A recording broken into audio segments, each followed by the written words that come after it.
The Nintendo Switch has officially celebrated its 7th anniversary, first launching on March 3rd, 2017. So in this top 25, I wanted to count down the best 2017 launch year Nintendo Switch games. So let's go ahead and jump right into the list, starting out at number 25, and that is Blossom Tales: The Sleeping King. Now, I kind of slept on this game when it first came out, but it's actually really good. If you enjoy the original The Legend of Zelda: A Link to the Past from the Super Nintendo, this is very much like that game. And I really like the intricacies of what they did with the combat and the storytelling and the level design. It's a modern version of that, since Nintendo hasn't quite made another one. I mean, they kind of did with The Legend of Zelda: A Link Between Worlds, and I really enjoyed the different boss fights and the exploration and the cool retro graphics. The music is really good. There's a lot of awesome things about Blossom Tales: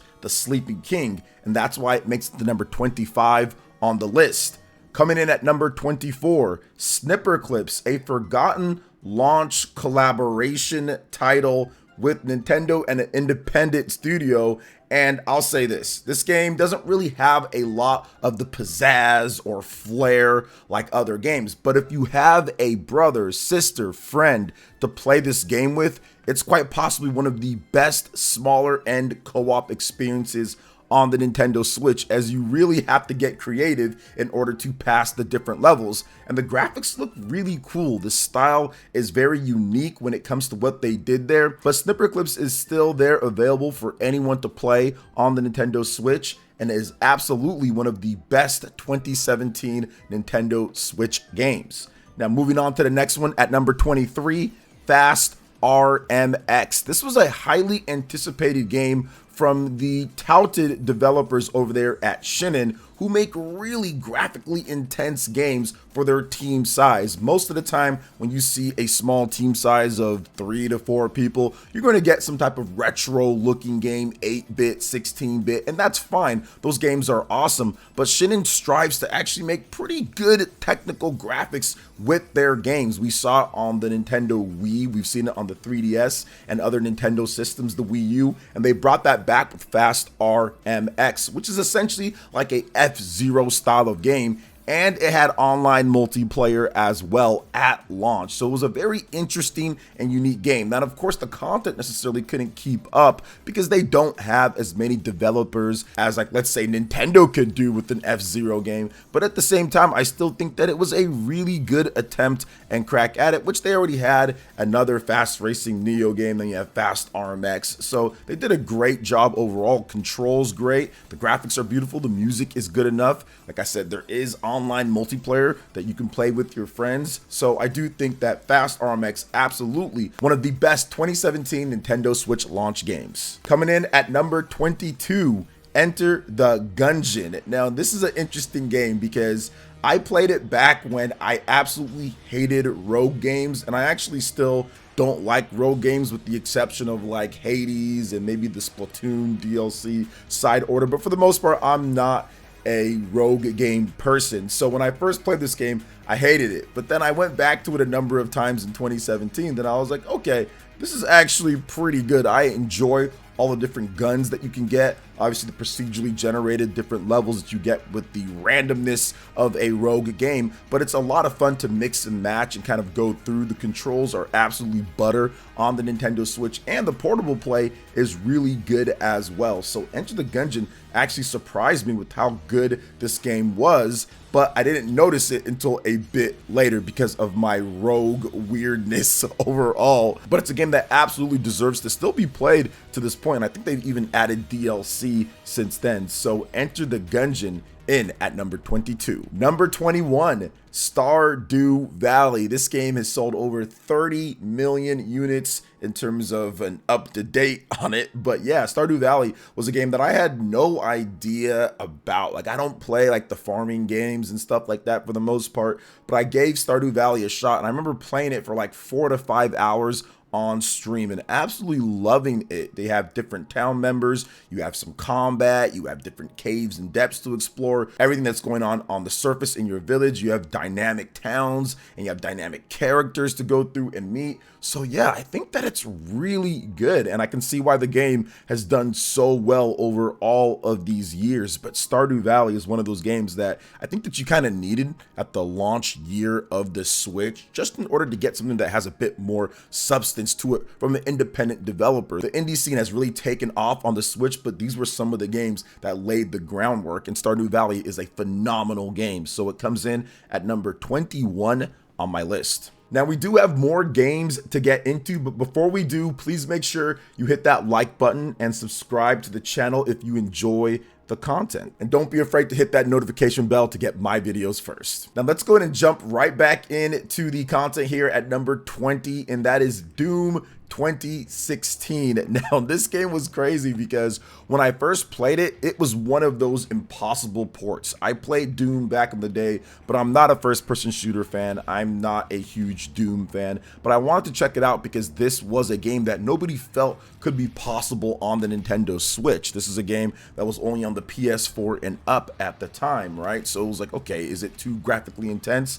And while, yeah, it's not as good as what we see on PlayStation and Xbox, it was still a pretty decent port and effort back in 2017, and overall it plays pretty good. Image quality can be a bit blurry here and there, but they are able to convert pretty much the whole game and the multiplayer as well, with the exception of like the map creator, map editor, level editor, something like that. But for the most part, everything is intact, and I played a ton of the multiplayer with the community as well. I was impressed with how well Panic Button did on this port, and I think that was one of the reasons why people started taking, some people at least, started taking the Switch a bit more seriously, because it could get some of these big PlayStation 4 and Xbox games, which we ended up seeing a lot more in the future of the Nintendo Switch. So Doom 2016 comes in at number 20. Number 19, Resident Evil Revelations. Now, I already played this game on the Nintendo 3DS, and I think I might have even played it on the Wii U. I definitely played it on the Wii U and the 3DS before now, but with the Nintendo Switch, you get a HD portable version of the game that you can take anywhere. Yes, we had the 3DS version you can take anywhere, but can't really connect it to the TV.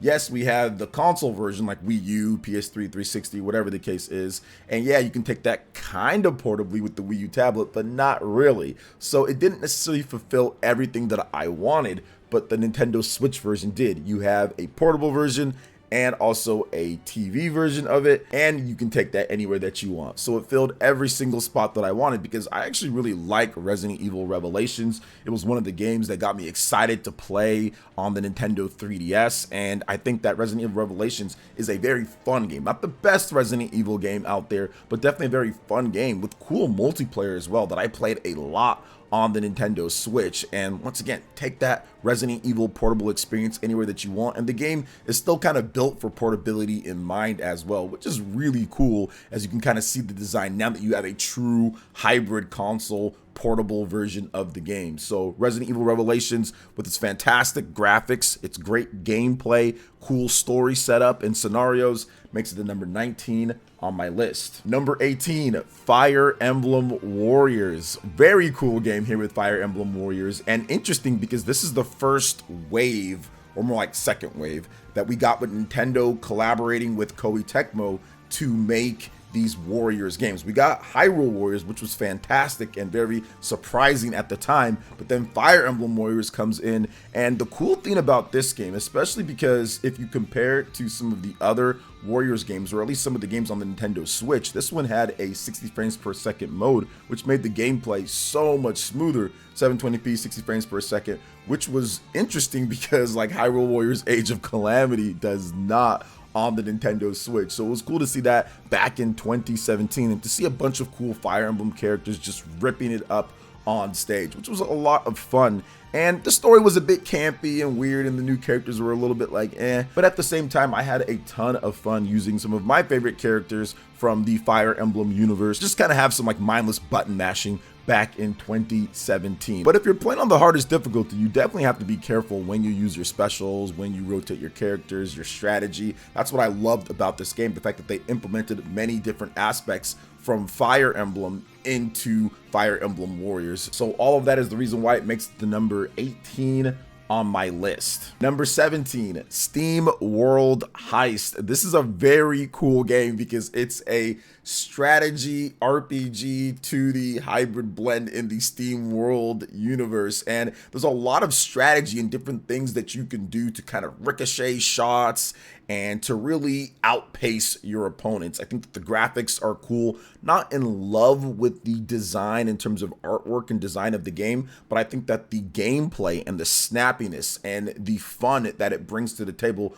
more than makes up for any deficiencies that it has in other areas. One of the best rated games of 2017 as well on the Nintendo Switch and overall, and it has a very charming soundtrack and visual aesthetic to it. So SteamWorld Heist makes the number 17 on my list. Coming in at number 16, Shovel Knight Treasure Trove, and it is a treasure trove of goodness. Shovel Knight is fantastic, guys. There's all the different DLC. You have all of the different content. You've got the great gameplay. You've got the awesome level design. You've got the phenomenal visuals, retro style, and the music is so good. I remember going through Shovel Knight Treasure Trove and thinking, oh my gosh, it's going to take me forever to get through all these different DLC packs and all that I didn't buy on the Wii U or all the other systems that it came out on or whatever the case is. But Shovel Knight Treasure Trove was truly a king's packing when it comes to the content in the game, and I think overall Shovel Knight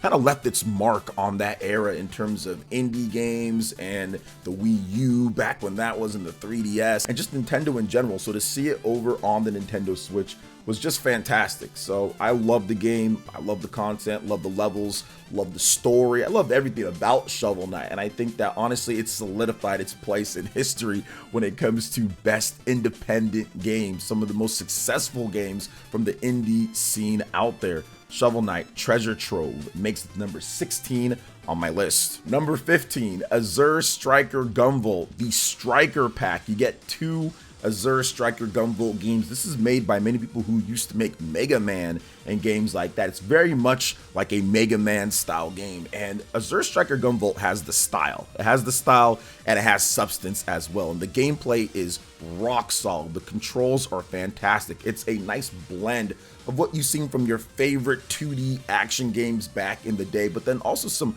modern twists on there with the laser or shoot tagging system, then explosion. So I love that about it. It's got a great story, very involved, cool character design as well. And I think that Azure Striker Gunvolt, the fact that it's still around at this point, shows you how solid the foundation was back on the Nintendo 3DS when it first started. And of course the Switch, it got popularized. People loved that Striker Pack, getting both games and everything. I think that really helped propel things. So this is kind of where it started, where the super popularity, where it started with the Striker Pack on the Nintendo Switch back in 2017, which was already popular, but even more so here. Love the bosses too. The boss fights are some of the best, but also the upgrading with this game, the different abilities and perks and weapons that you can get are really cool and create dynamic situations as well. So Azure Striker Gunvolt, the Striker Pack, makes the number 15 on my list. Number 14, Rayman Legends Definitive Edition. Yes, maybe not so definitive if you compare it to other versions of the game, but it still has all of the content and it's completely portable, which none of the other versions you can say that. At least maybe there's a Vita version of the game, but the Vita version doesn't connect to the TV and all that other good stuff like the Nintendo Switch does. So there's definitely huge benefits and positives to Rayman Legends Definitive Edition. I mean, it's already one of the best 2D platformers of all time. It's got silky smooth controls. It's got fantastic visuals, some of the best visuals that I've ever seen for a 2D game. It's got great music, even music stages that kind of go in line with the gameplay, which are always great for quirky 2D platformers out there. But the amount of content shines here with all the different levels that you can go through, all the different collectibles that there are, even a mini game where you can play soccer or whatever that game was as well. There's so much stuff that Rayman Legends Definitive Edition does, and I desperately want to see a new 2D Rayman game,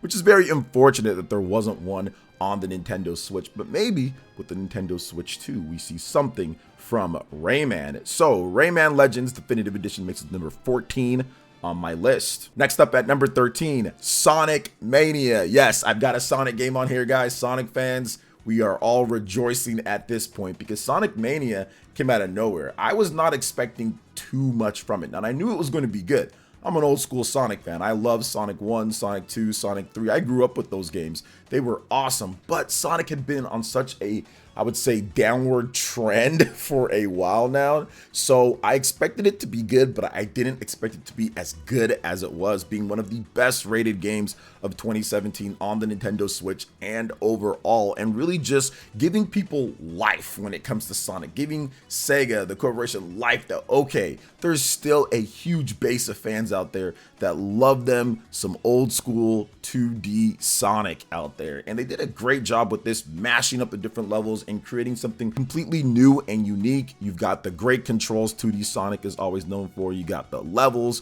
you've got the speed, everything was there with Sonic Mania, and then of course later Sonic Mania Plus. But yeah, I was blown away and very happy and thought that this would spawn like Sonic Mania 2 and 3 and 4. Now that didn't necessarily happen, but it was still cool to get this as well back in 2017 in that launch year of the Nintendo Switch. So that's why it makes it number 13 on my list. Number 12, The Elder Scrolls V Skyrim. Yes, it's on everything. Yes, it's been ported to everything. Yes, I actually played it on my Alexa as well, I think in 2017 or something like that. But having a portable version, once again, that you can go on the TV and portable anywhere that you want, HD version of the game, and many people felt wouldn't be the actual PS4 and Xbox One versions of Skyrim. They thought it would be the Xbox 360 version, but no, it was the better version of the game, and image quality wise, it was really good. Frame rate had some dips here and there, but it held up overall when it comes down to it, and it was in comparison to originally the PS4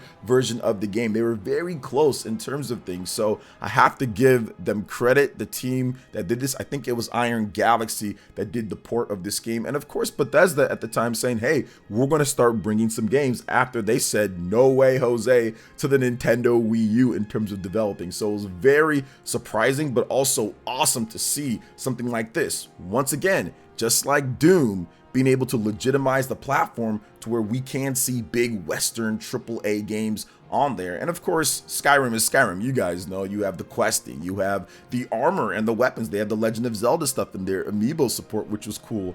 But the game is just awesome, right? You've got a great story, you've got great content, you've got hundreds of hours, you've got all the DLC packed into there. It is a complete package of a game. So it's awesome to see overall. Very happy that Elder Scrolls V Skyrim came over, and that's why it's number 12 on my list. Next up at number 11 is Rocket League, a game that I never felt that would come over to the platform, but it ended up coming over. Now, to kind of put you guys in a little bit of the 2017 mindset, because I was covering this so much, Unreal Engine 3 had issues. It wasn't officially supported on the Switch. Now, Unreal Engine 4 was, but at that time, Unreal Engine 4 was also not necessarily complete. But this game ran on Unreal Engine 3. So there was definitely some issues with some games, but they were able to get it over on the platform, and it was decent. It was not bad at all. You can play it at 60 frames. And I remember my friends with the community here, we were playing that game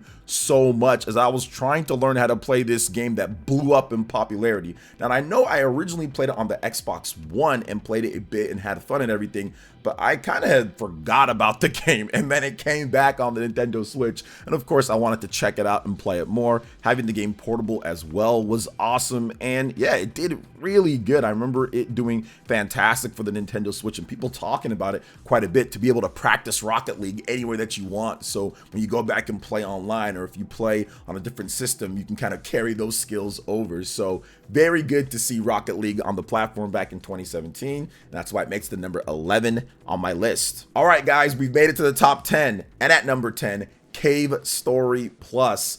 Fantastic game. I know it's an old game, old school WiiWare, whatever the case is, but still, Cave Story Plus is still one of the best independent games out there, and I think that it's one of the games that truly showed that indie games can be big. Indie games can go out here and have just as much success as some of the bigger games as well. Cave Story Plus represents that, and it's such a fun game to go through. There's cool weapons, power-ups, music's great. The aesthetics are simplistic, but also charming at the same time. Sometimes the art that they make for the game overrides what you actually see. You put the art and say, okay, this is what the characters actually look like. So it's almost like an imagination at times, but it's awesome. It's just super cool. It's a lot of fun. I love blasting through the levels. And once again, in the launch year of the Nintendo Switch, it was interesting because we were still kind of finding out what the platform was about. So to get these bite-sized and smaller games in between the big games that we're going to get into as well was awesome to see. So Cave Story Plus has to make it into the top 10 on my list. Coming in at number 9, SteamWorld Dig 2. This is a game that I absolutely adore, and I'm very upset that there is not a SteamWorld Dig 3 at this point. I don't know what's going on.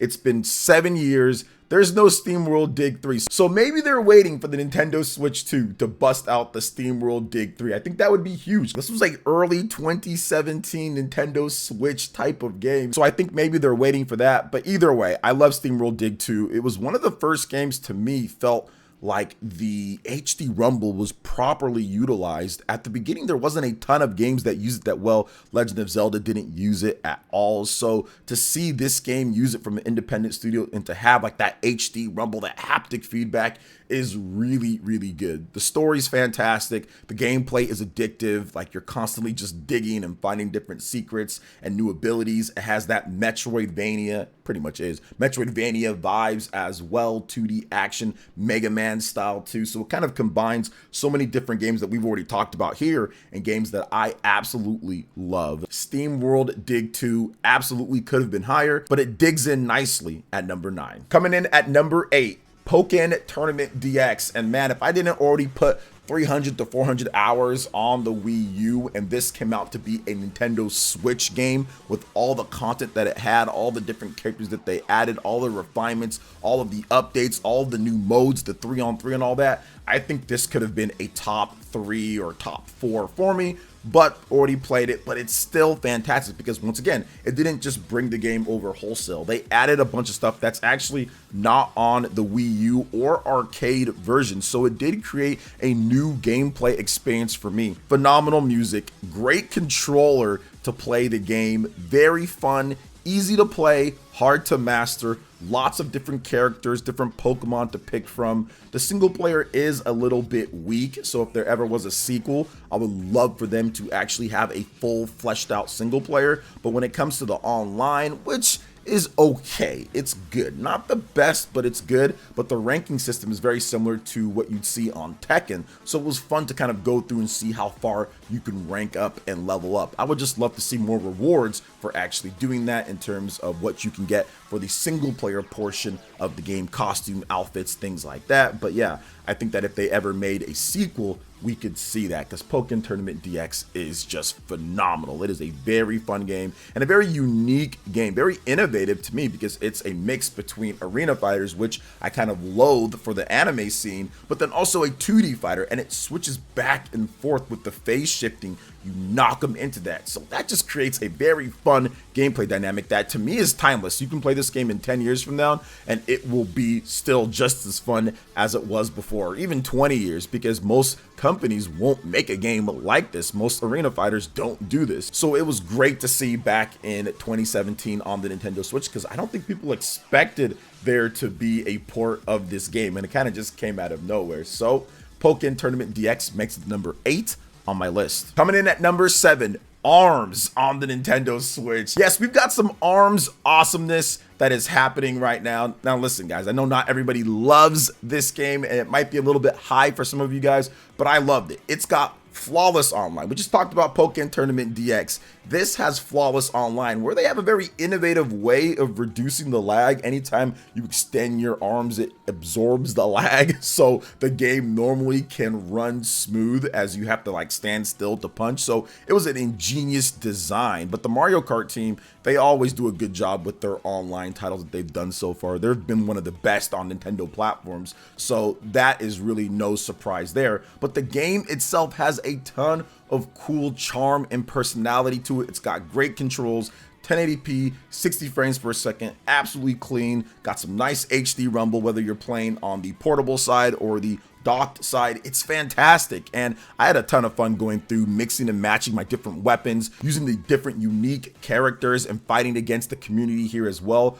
which that online party mode is fantastic, where you can kind of ship different games, you can create custom lobbies. It's a lot of fun. It just needs more of a sequel, right, that can flesh out the single player and more of the modes and have more characters and support. So maybe we see a sequel for ARMS one of these days, maybe we don't, but either way, to me, I think ARMS lives as an infamous game that did sell almost 3 million units or so not bad for a new IP fighter out there in the launch year of a platform like the Switch that was unproven at the time. ARMS absolutely deserves the number 7 spot on my list just for Twintail alone. I mean, Twintail was awesome. So yeah, number 7 on the list, guys. Coming in at number 6, Mario plus Rabbids Kingdom Battle. This is a game that I actually went back to recently to play more of, because I was wondering what was the disconnect that I had with Mario plus Rabbids Sparks of Hope and the original Mario plus Rabbids Kingdom Battle, and I realized this is more like Fire Emblem. This is more like the strategy RPGs that I really like. It has that vibe to it, and it just feels more organic in terms of what they were trying to do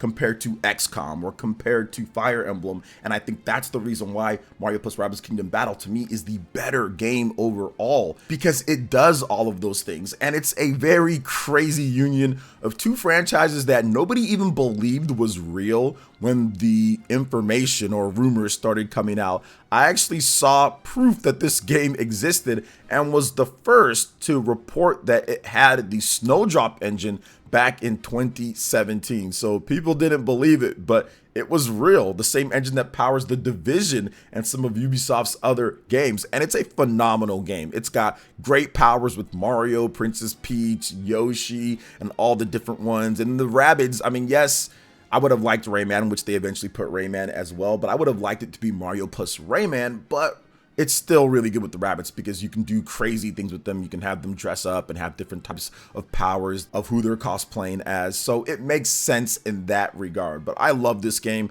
I think it's fantastic. I think the music is very good. I think the boss battles are fun. I think it has the right amount of difficulty as well. It's not a super easy game, but if you need that extra help, you can get it. The hub world design is very well done with different connecting areas that you can go through, a lot of exploration as well. So Mario plus Rabbids Kingdom Battle, phenomenal game, absolutely one of the best on the Nintendo Switch back in 2017. All right, gamers, we're in the top 5 here. Let's jump right into number 5, and that is Mario Kart 8 Deluxe. Yes, we are here. We are back at it again. Mario Kart 8 Deluxe is still a game that's very relevant in today's day, but back when it first started, you got to remember a lot of the content, a lot of the stuff was not in there. All it was the Wii U version with some added tweaks to it. Obviously, you can play it true portable now, which was awesome. The game fixed the 59 frames per second issue that the Wii U version had, which was interesting back at that time with the Digital Foundry analysis.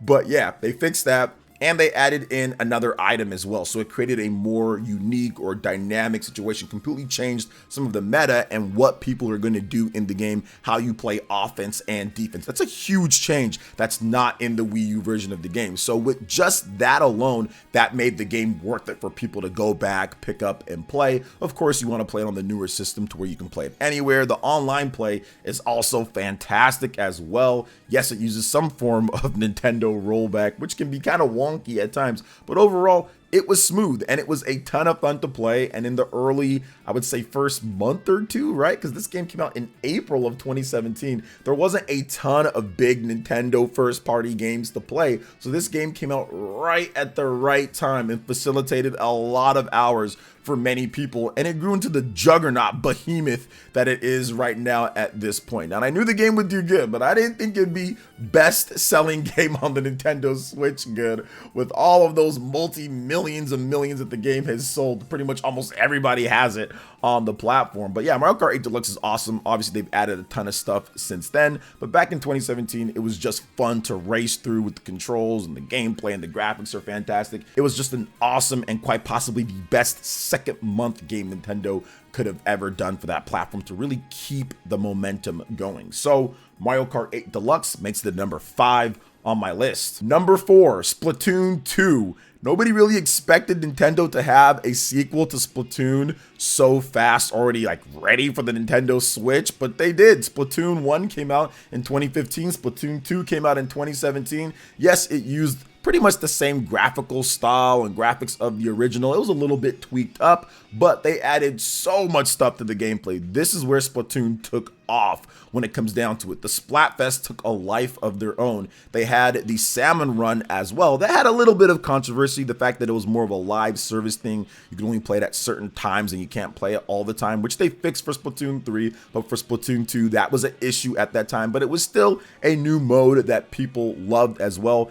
Tons of new weapons. I love the dualies, balanced out specials and attacks, so much new stuff, and the fact that Nintendo got into their groove when it comes to providing a live service style of game. They never really had done it outside of Splatoon. That was the first attempt, and it was pretty good for what they did, but Splatoon 2 took it to a whole new level in 2017, creating hype and getting people to go back to the system, pick up the system, purchase it for online multiplayer action, which Nintendo just wasn't necessarily known for. Although they've had some big multiplayer games, so it was cool to see Splatoon 2 and everything that it did. The controls were silky smooth, obviously 60 frames per second.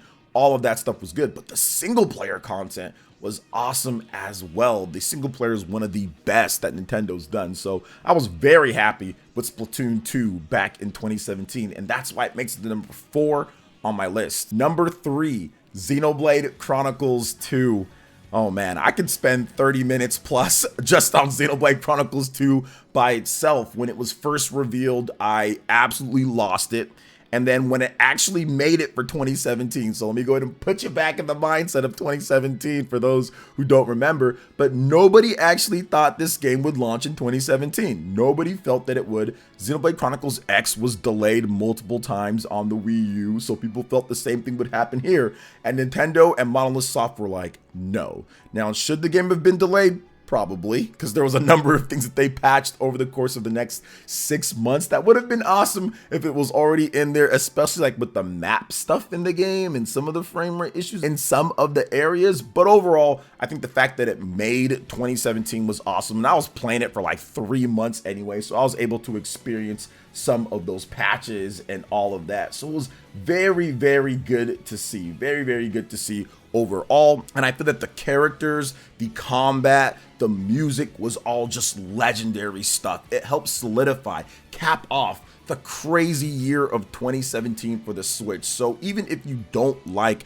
Xenoblade Chronicles 2, I think that what it did with the characters like Pyra and Mythra having a huge open world RPG, it showed that Nintendo was not only thinking about Mario and Zelda, right? It wasn't just about that. It was also about Monolith Soft and what they bring to the table, what Xenoblade does, despite it not being a massive seller. That doesn't mean it's not important. That doesn't mean it shouldn't be prioritized in the schedule or lineup. So for me, Xenoblade Chronicles 2 still to this point the best-selling Xenoblade game, and a game that to me just really solidifies Nintendo's attitude that yes, we're gonna have more than just X, Y, or Z. We're gonna have something different for you guys as well to follow up on the cult classic Xenoblade Chronicles from the Wii, and of course Xenoblade Chronicles X. So that's exactly the reason why Xenoblade Chronicles 2 makes it the number 3 on my list. Next up at number 2 is Super Mario Odyssey. This is a very, very good game, and it was hard in terms of ranking because for me, Super Mario Odyssey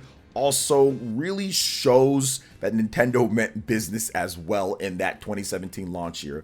It has absolutely phenomenal visuals. Mario Odyssey still to this day might have the best graphics on the Nintendo Switch for a first-party game, and it runs at 60 frames per second for the most part with very few dips. So it has huge environments, very nice, looks good on the eyes, great in portable mode, great docked, tons of worlds to go through, even a little bit of online leaderboard action in there, mini games, cool different locations that you can just explore, tons of secrets, tons of content. Oh my goodness, so much stuff for people that really want the difficult levels or if you just want to get through the game. Super Mario Odyssey showed that Nintendo can do Mario so good. Even at this time, even with all of these decades that have gone by, there's still experiences with Mario in the 3D space that Nintendo pulled off that nobody else can do in this industry with a 3D platformer. And of course, the Cappy mechanic was just ingenious in terms of what you can do there, throwing the hat, the different speedrunning capabilities and all of that. It was just awesome to see.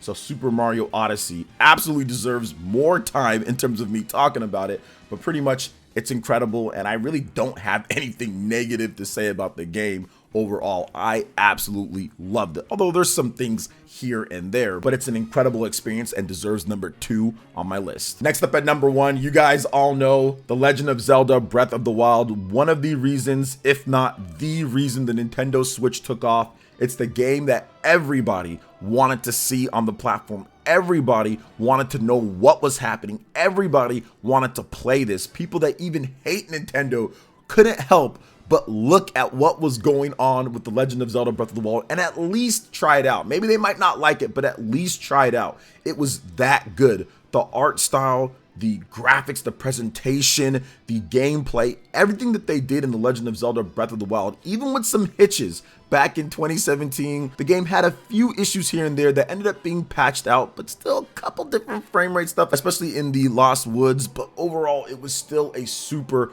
monumental and impactful game in terms of to the overall industry and to the platform of the Nintendo Switch, because while we can talk about the best games in terms of ratings or scores or sales or what people liked, it's also the games that make the platform. And The Legend of Zelda Breath of the Wild made the platform. It legitimized it from the first party and from the point of conception of you can play a major, massive, huge, the biggest Zelda game of all time, right? In terms of land, space, and all that. You can play that anywhere that you want without a severe hit in quality or loss like you've seen with other previous Legend of Zelda games, or they were just older ones. But this is a new Legend of Zelda game, console portable, hybrid fused, anywhere that you want. That to me just sold the platform in droves, where people are like, I don't care what people talk about teraflops or gigaflops or RAM or this and that. I want to play this system anywhere, when I'm on the bus, train, plane, whatever the case is, right? You can just